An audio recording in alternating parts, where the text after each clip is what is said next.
भवान् भीष्मश्च कर्णश्च कृपश्च समितिञ्जय अश्वस्थामा विकर्णश्च सोमदत्तिस्तथैव च।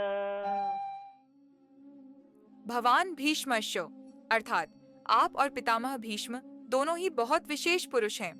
इन दोनों के समान संसार में कोई तीसरा नहीं है। इन दोनों में से कोई एक अपनी पूरी शक्ति से युद्ध करे तो देवता, यक्ष, राक्षस, मनुष्य आदि में ऐसा कोई भी नहीं है जो आपके सामने टिक सके। आप दोनों के पराक्रम की बातें संसार में प्रसिद्ध ही हैं। पितामह भीष्म ब्रह्मचारी हैं और उन्हें इच्छा मृत्यु प्राप्त है, अर्थात उनकी इच्छा के बिना कोई उन्हें मार नहीं सकता। कर्णश्च अर्थात कर्ण तो बहुत ही वीर है। दुर्योधन को ऐसा विश्वास है कि वह अकेला ही पांडवों की सेना पर विजय प्राप्त कर सकता है। उसके सामने अर्जुन भी टिकने योग्य नहीं है। ऐसा कर्ण भी हमारे पक्ष में है।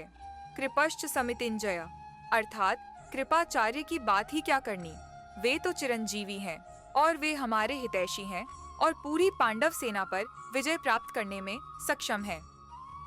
हालांकि यहाँ द्रोणाचार्य और भीष्म के बाद ही दुर्योधन को कृपाचार्य का नाम लेना चाहिए था, लेकिन दुर्योधन को कर्ण पर जितना विश्वास था उतना कृपाचार्य पर नहीं था, इसलिए कर्ण का नाम बीच में आ गया। द्रोणाचार्य और भीष्म कहीं कृपाचार्य का अपमान न समझ लें, इसलिए कृपाचार्य को संग्राम विजयी विशेषण देकर उनकी प्रशंसा की।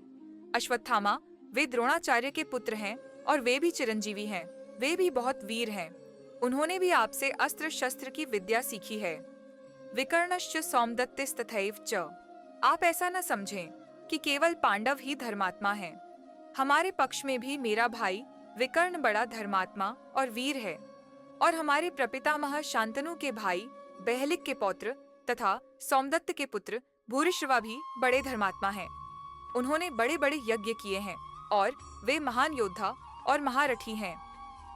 दुर्योधन का भाव ऐसा प्रतीत होता है कि हमारी सेना में प्राण न्योछावर करने वाले अनेक वीर हैं, जबकि पांडवों की सेना में ऐसा देखने को नहीं मिलता।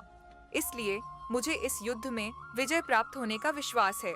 अगर आपको हमारा वीडियो पसंद आया हो तो कृपया चैनल को सब्सक्राइब करें और बेल आइकन दबाना न भूलें।